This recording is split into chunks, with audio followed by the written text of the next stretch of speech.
read this podcast number 9. This one's called The Lies. There's a few things I want to be talking about with you guys. Right now we're in a very strange time because, a lot of information was suppressed about so many things for a long time, especially the last 4 years. And now it seems that there's a lot of stuff coming to light. And, we could talk about a million different things from, wars, conspiracy theories, histories, giants, the Bible, religion, geography, flat earth theories, all this. There's a ton of stuff to talk about, but I'm going to kind of keep it to nutrition, health, things that directly affect our lives. I'm not saying all those other things don't, but things that really directly affect our lives, your health, because it's like this. You can have, a million different goals when you're healthy, but if you're sick, you have one goal, and that's to get healthy. So I think it's really important that we talk about, all the lies we've been told, here in America with our food industry. I have to say, it's ridiculous. It's literally embarrassing. It's embarrassing. I've traveled the world. I've gone to like 25 different countries, and, we have the worst food. Our food tastes great, but it's horrible for us, and it's crazy that we have to outsmart our government and create so much information in a movement to say, hey, I got an idea. Don't put petroleum, anything, food coloring, additives, anything in our foods because it's not good for us because we run our vehicles on petroleum, not our bodies. And the FDA is going to come out and say, well, we don't have any real evidence. And, we have a strong argument when at the end of the day, they were probably just paid by somebody somewhere along the line that had a ton of money in these big food companies, that were just got them to turn a blind eye. And it's ridiculous because in America, we're all fat and sick. Everybody knows that. Everybody knows that. It's like we get made fun of for it. And for the most part, Americans are very lazy and whatnot, but I don't think we would be this way and we wouldn't act this way and our behaviors wouldn't be so bad if our food literally wasn't killing us one bite at a time. I mean, we are digging our graves with our teeth here in America. And that's the truth of it.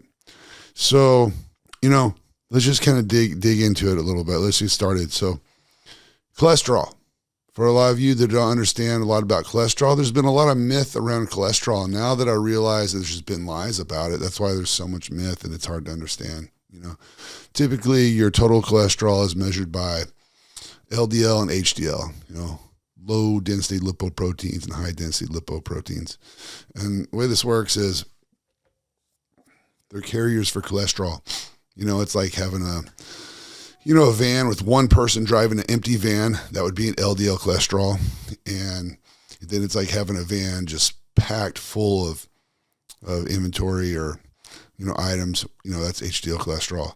And when you look at it, it appears to me that, cholesterol be created, I believe in the liver for the most part. 80% of our cholesterol is created in the body. And then it's sent out to do its job.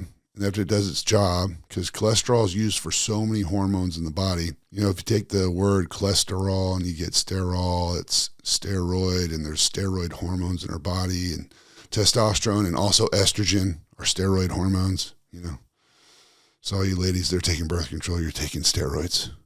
How's that feel? Let that sink in. Anyway, so then, when it does what it needs to do, carrier comes back to get more. For the longest time, doctors say, oh, if you're over 220, it's too high cholesterol. It's not good for you. Well, cholesterol is so vital for so many things in the body that it's crazy that they try to say that, oh, your cholesterol is too high. And typically, if your body's making 80%, that means that 20% is coming from food. And your body's smart.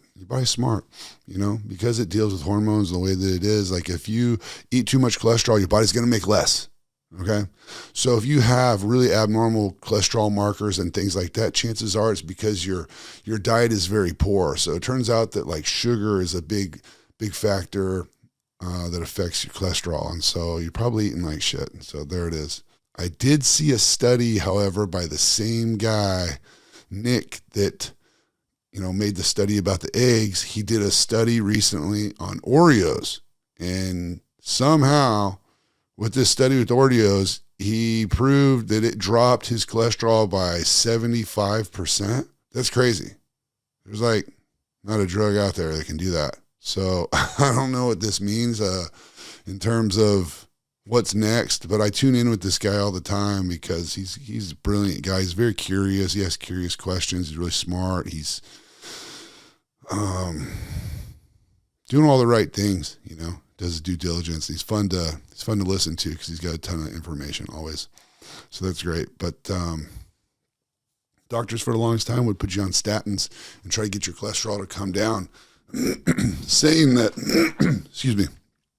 saying that, you know, your cholesterol needs to be under 200. So they changed it from 220 to 200. Big Pharma starts selling all these different, you know, drugs to lower cholesterol. Diet is never the answer.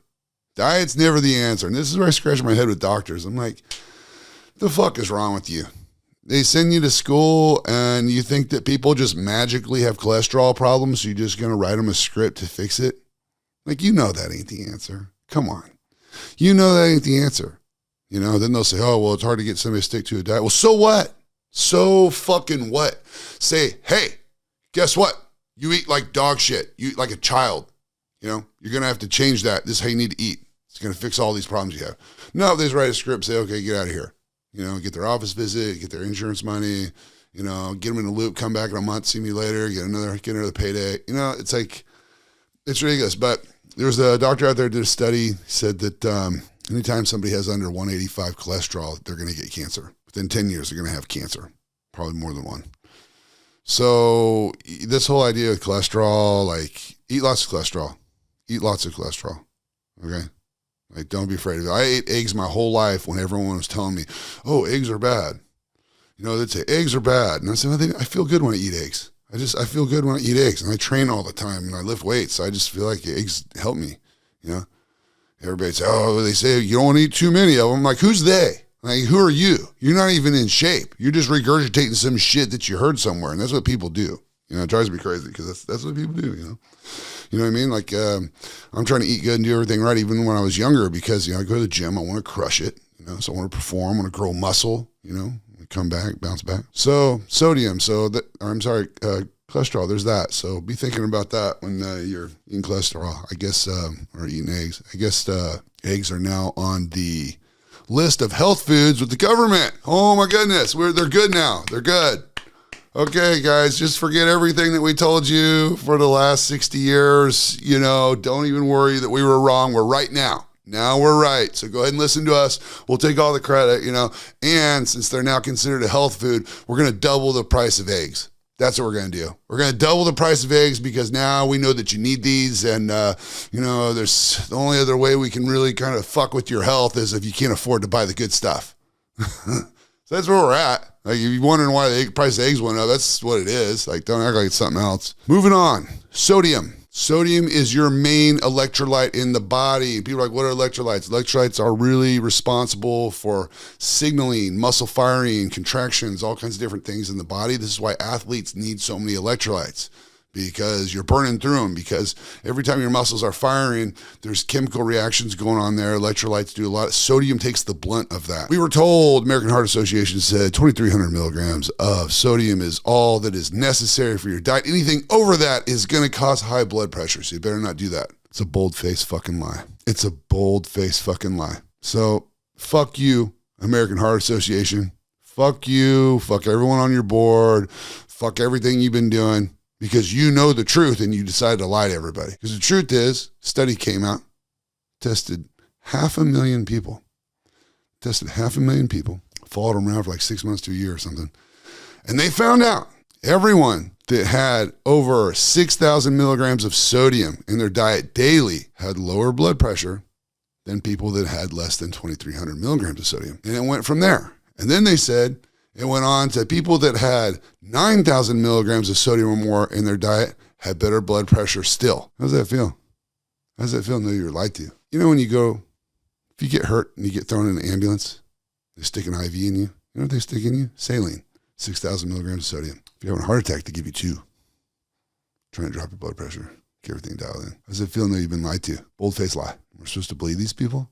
The FDA, American Heart Association, Cancer Association, Breast Cancer Association, Breast Cancer Awareness. Like just the fucking lies are just, it's getting old quick.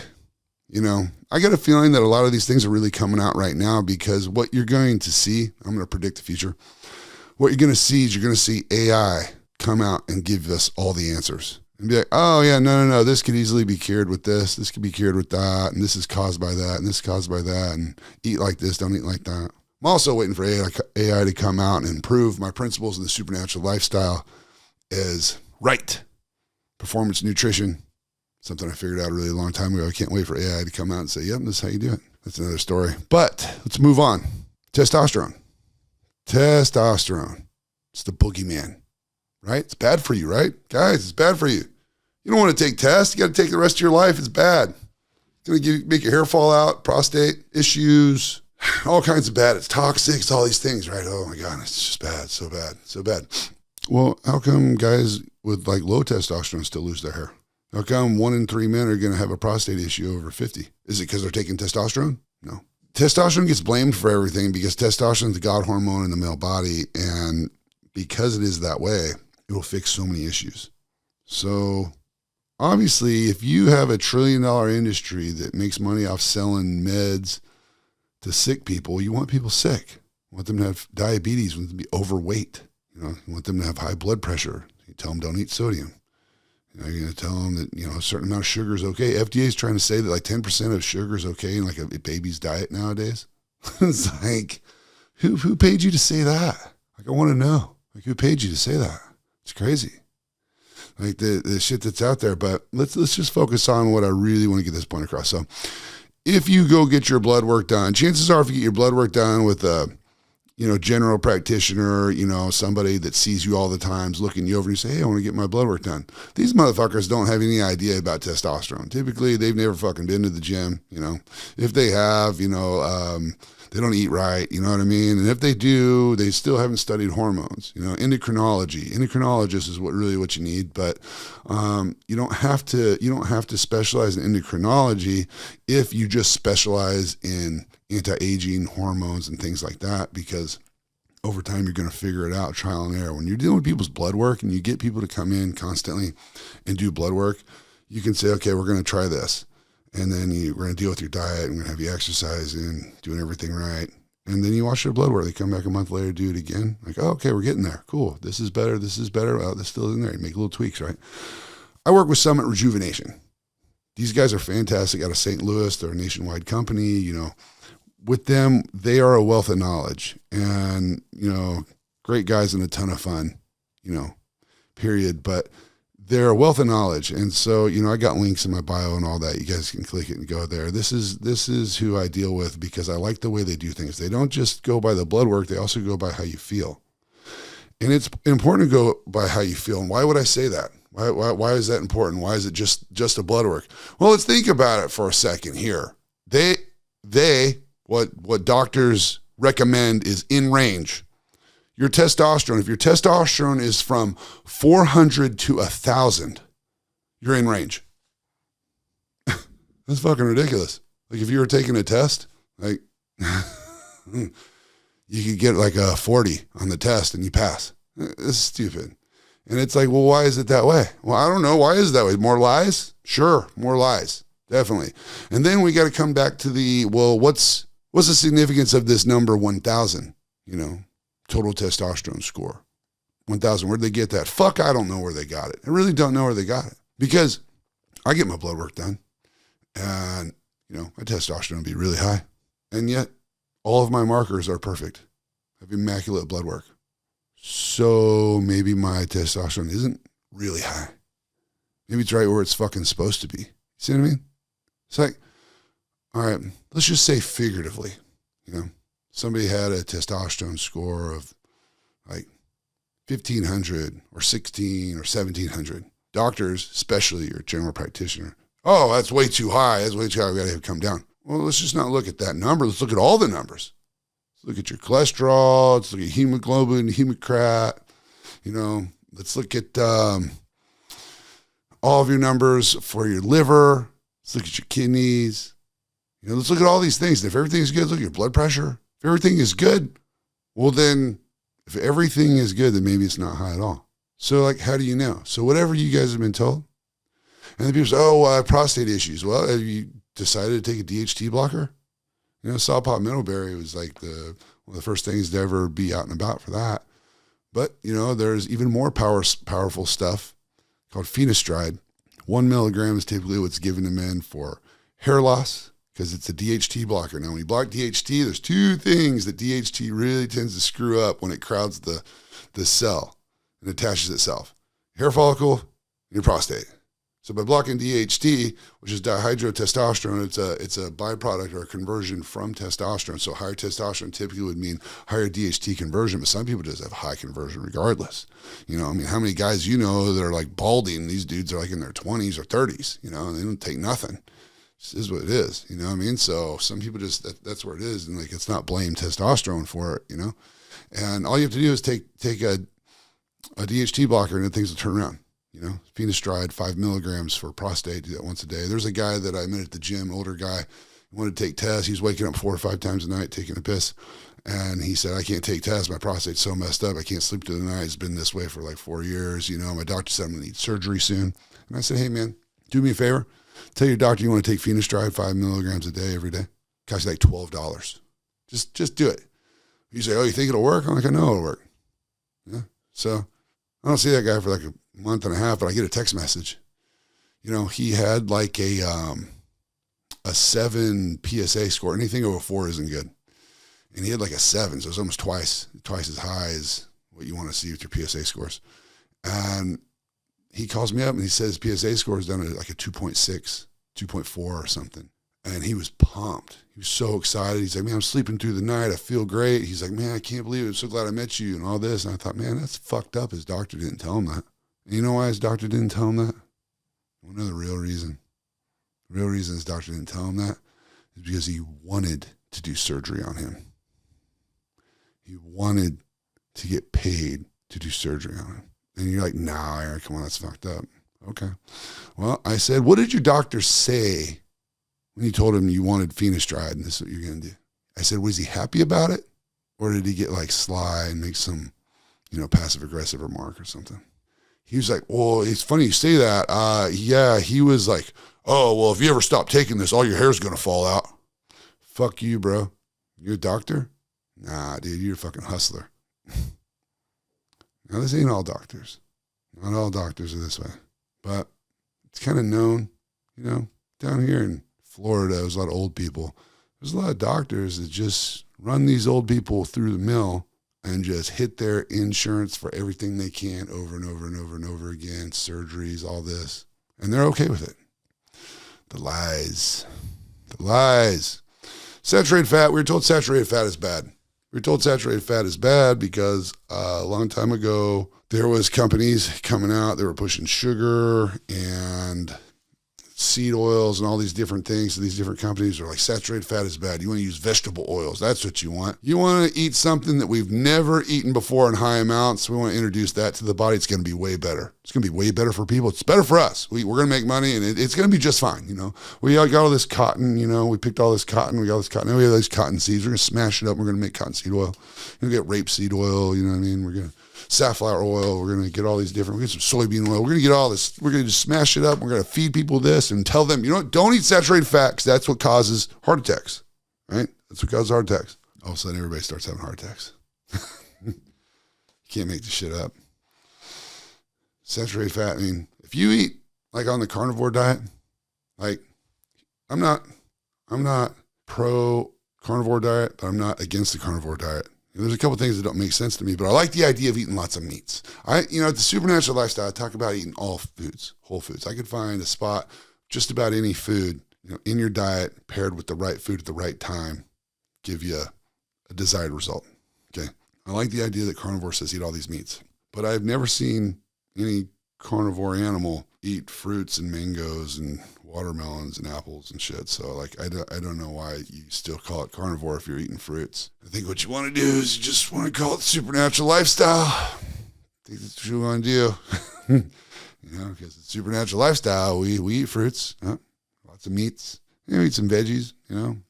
I eat less and less veggies as I've gone on, and there's more than one reason for that. But one of the biggest reasons is all the pesticides, herbicides, the GMOs, the way they're grown and things like that, But I like the idea of eating lots of meats, and I like the idea of getting saturated fat from meats. I like the idea. I don't think the carnivore diet's a bad diet at all. I think there's some people that are going to benefit a whole lot for it. I don't think there's a one-size-fits-all. Other than the SuperNatural lifestyle, I really do think that fits everybody because it's about eating for performance. So once you understand about eating performance, I have a chapter in the book called The Language of the Body, and I talk about listening to your body, being able to listen to your body. There's a voice in your body. There's a reason why the koala bear craves eucalyptus leaves, because to the koala bear, that shit's like pizza and cheeseburgers, that motherfucker. So he's just like, gotta eat that. I want to eat that all day. It's so good, because in his mind, whatever nutrients are going on in those eucalyptus leaves, his mind says, I need that nutrient. So it makes his taste buds like what he's eating. So he goes after it. Unfortunately for us here in the United States, we can't really do that unless you get really clean with your eating, because artificial flavors, colors, sweeteners, then we got preservatives, emulsifiers. We got so much shit in our food. Like, our brain doesn't know if we're coming or going. I mean, there's literally addictive chemicals put in our food that are allowed. The FDA is like, oh yeah, sure, it's fine. They're Americans. They're tough. They like to be fat and sick. They like it. They ride around their little motorized wheelchairs. That's what we're going to do. We'll just give them wheelchairs. It's way better. Way better. I mean, you can just go farther, I mean, hell with walking. So I talked about seed oils a little bit. We saturated fat. Can I have to talk about both? I talked about eggs a little bit. Let's talk about coffee. You guys want to talk about coffee? Coffee's bad, right? Tea's better, right? That's what it is. Tea's way better than coffee, right? Tea's not bad, but coffee's not bad. And to say that tea is better than coffee is a lie. Aaron, how can you say that? Well, I mean, we'll just go based off the benefits that you get from tea or coffee. The benefits you get from tea or coffee are antioxidants. Now with teas, you got white tea, which is really young. You got green tea, it's a little bit older, and then you got fermented black tea. You got 3 different types of teas. Now with coffee, you just got all these different beans. Colombian, Arabic, French roast. I mean, there's beans everywhere, But coffee has twice the antioxidant content as tea. Sure does. Gets a bad rap because people say caffeine's so bad for you and all these things, but they have found out that if you drink a cup of coffee or 2 in the morning, all of the antioxidants and all the health benefits you get. If you drink it after noon, it doesn't have the same effect. So coffee's made for the morning. It's like I had this conversation with somebody and they were talking about, I was talking to them about testosterone. The guy was like 60s. He's like, oh man, but I don't know if I need it though, or whatnot. And I was like, do you drink coffee in the morning? Oh yeah. I'm like, well, you don't need that either. But does it help you wake up? Oh yeah, man, I can't start my day without it. Well, imagine if you took some testosterone. You think you don't need it until you take it. And then you're like, holy shit, I didn't know I could feel this good. Holy shit, I want to go lift some weights. You know what? I want to eat right. I'm going to go to the beach. I'm going to go for a bike ride. I'm going to focus on these hobbies I've been wanting to do. All of a sudden, you get this mental clarity, all this shit. And you're like, also, Stephanie at the office. She's been looking good. Think I'm going on a diet to get these abs to pop. Yep. I'm just fucking around being funny. But my conversation was that. That was my conversation. Like, yeah, no, you don't need to wake up with coffee, but you like to. Is that hurting you? No. Coffee's a natural thing. And if you talk about that as a natural thing, well, then we got to talk about marijuana, CBD, THC. So there's like 100 and some cannabinoids in marijuana. We know like 4 of them do. And I wish people would just study it more, because anything that grows out of the ground has a benefit. Like for adults, I'm speaking to adults with this, like, smoking a little weed is nice. Some people don't like it. They get paranoid or whatever, and self-conscious and they're in their head or whatever. But for the rest of us that don't give a fuck what anybody thinks, it's just kind of nice to chill out, And you don't get hangovers. You don't wake up the next day and feel like, oh my God, it's so bad, So then if we're going to talk about marijuana, we got to talk about tobacco. So we talk about tobacco. What's in tobacco? Nicotine. Well, it turns out nicotine is good for fighting all kind of stuff. The doctor's been doing all these studies. I guess during COVID, there was a French doctor that had a bunch of people that are intubated, and they had long COVID and having all these issues. And what he noticed was all of his patients that smoked cigarettes regularly didn't get long COVID. And so when all these patients were intubated, he decided, you know what? I'm going to slap a nicotine patch on all these guys that are passed out and see what happens. I think it's going to help them. 2 days later, everybody woke up and was fine. It worked. So then, this guy's been talking about nicotine. He's really been talking about nicotine a whole lot, man. I didn't know that nicotine is in your nightshade vegetables. I didn't know that it's like in your eggplant, cucumbers, peppers, like jalapenos. Do you know that Mexicans have the lowest rate of cancer in the world? And they say it's because of all the peppers they eat. And it's high in nicotine. Like, holy shit, really? Well, then I thought it was addictive. But now that I think about it, I don't think I've ever been addicted to a pepper or an eggplant or a cucumber. Fucking government and their fucking lies, huh? Man, strike again. It's crazy. Isn't that crazy? But when it comes to tobacco and cigarettes, I guess the government allows up to 198 different chemicals to be sprayed into the tobacco, pyrazines and different things that are addictive. And so we start to come away from a very natural thing, which is tobacco, and then it turns into something else. I can go on. I don't want to quote all the different little studies and stuff, but look into it, look into it. From there, talk about fluoride. Last time I talked about fluoride on my feed, got shadow banned. So we'll say this. If you ingest fluoride, let's back up. Apparently, if you put fluoride on your teeth, it's good for your teeth. But if you ingest fluoride, it makes your teeth rot out of your head. I'm not making this up. Do you know where they got mass amounts of fluoride from? Way back, I believe it was in the 60s or 70s. You know where they got it from? They were making aluminum. It was a byproduct from aluminum, and they had to dispose of it, and they couldn't figure out where to dispose of it, and it cost a lot of money to dispose of it, so it was really hurting the profits with the aluminum companies. So they tried to find what it was good for, and they found out, oh, wow, it's good for your teeth. It's good for your teeth. So then they were able to lobby and commission to have it put in the water in different areas and whatnot, and so they were able to dispose of it in drinking water. So it went from being a toxic chemical to a newfound savior for rotting teeth, when they know that if you ingest it, it makes your teeth rot out of your head. And there's more, something about calcification of the pineal gland and more going on there. But I found a study, and this is what got my account back on track. There's a study done in China that said that the kids that were exposed to fluoride at a young age intellectually didn't develop as quickly as the kids that weren't. And their IQ scores were just lower across the board from having fluoride, than the ones that didn't. This is a Chinese study. I had to find a Chinese study because I couldn't find one here in the States for some odd reason. Makes you wonder. So then, I start to wonder, we're going to move past that, right? I start to think about mercury. They all tell us how poisonous mercury is. I went to Budapest, Hungary in November, December. And then I bounced around, I was in Slovakia, I went to Bratislava, Slovakia, I was in Vienna, Austria, I went to Prague, in the Czech Republic. And there's a lot of buildings that have these pointed tops, these spheres. And they're just these amazing, beautiful buildings that were built a really long time ago. I went to a castle in Prague that was built in, I want to say it was built in the 5th century or something. And it's just amazing. And it just hasn't skipped a beat, doesn't move, doesn't creak, doesn't wear out, doesn't. And, when we were in, me and Mate, hopefully Mate is watching this right now. He's my editor, super cool guy. I met him in Hungary, in Budapest, and we went to some of the Christmas markets and screwed around and had some fun. And we went up this big building, and at the top, some of the buildings, at the very top, their structures had gold on them, and they had these balls, they were pointed on top, and let's talk about this ether. There's actually energy right above us. It's not a conspiracy. It's not, there's energy right above us, about 20, 30 feet up. There's just electricity sitting there. It's just everywhere.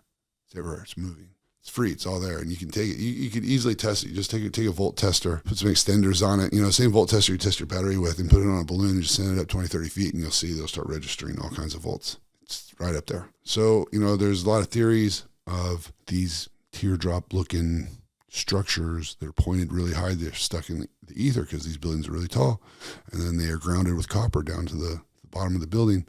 And they claim there's mercury back in the day in these like these balls up there.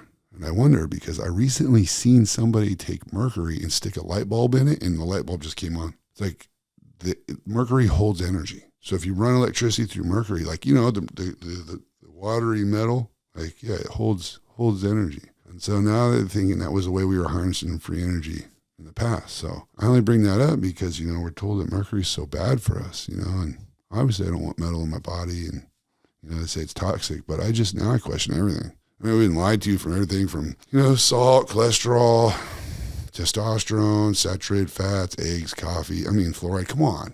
So now I'm like, I'm just curious. Like, well, how do we know it's bad? Nicotine, how do we know it's bad? So, these are questions we need to be asking, folks. You got to ask these questions. You got to just ask questions. You're going to have to do it because, we're in a unique situation right now where everybody's tired of the lies. Greatest thing about COVID that happened is just got me paying attention. Everyone paying attention. So we're there. The next thing I want to talk about is sunglasses. Sunglasses. So do you know that your eye, when you get sun, and I look at the sun all the time, it's not bad for your eyes. I was told it was bad for my eyes when I was a kid. Definitely want sun in the morning, you want it in the evening because of the angle of the sun being further away. Something about the way the light hits. There's different types of light that hits that's great for regulating when to wake up, when to go to bed. But during the day, when it's hot, if your skin is exposed to the sun and your eyes are not, your eyes are like a gauge for how much melanin to release in the sun. Think about that. So if you wear sunglasses, they're starting to say maybe sunglasses are the reason people get skin cancers and things like that. It makes sense. I can't stand on that and say this is what it is, but it's got me very curious. I wear sunglasses sometimes. For the most part, I like to wear sunglasses in the grocery store so I don't have to really engage with people when I'm just trying to go shopping. Like I don't really enjoy shopping, so I just want to get in there and get out. It's probably the main time I use my sunglasses. But sometimes at the beach, you do it too, just because it's bright and the sun's reflecting off the sand. You get tired of squinting and stuff, a lot of sun. But I definitely don't wear them all day, especially after I started looking into, how it works. So that's kind of it for the lies right now. There's more, but I'm just going to leave it at that. But there's a couple things I want to talk about, just in a little bit of a different direction here. The thing I want to talk about is, can we talk about mosquitoes for a second? And when I say mosquitoes, fuck mosquitoes, first of all.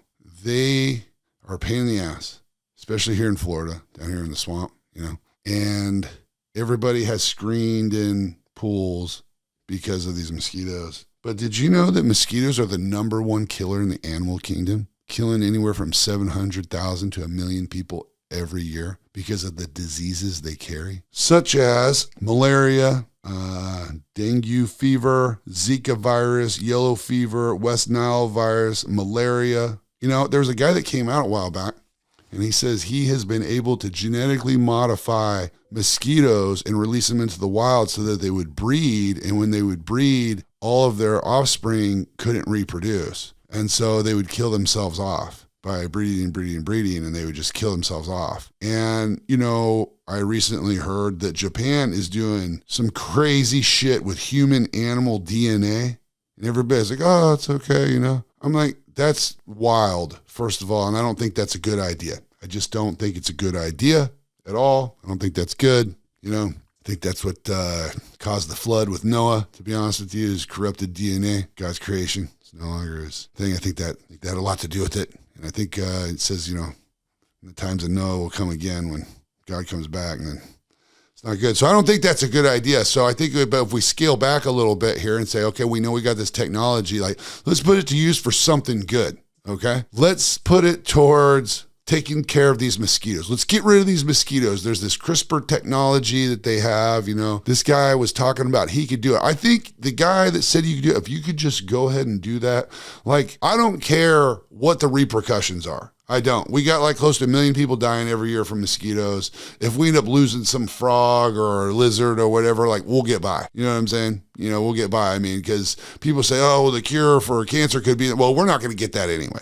There's nobody in pharma that wants a cure for cancer. So you know what I'm saying? Let's just get rid of the mosquitoes, use that CRISPR technology, gene altering, whatever you got to do, switch it up, that way we can just release it and you will be a legend.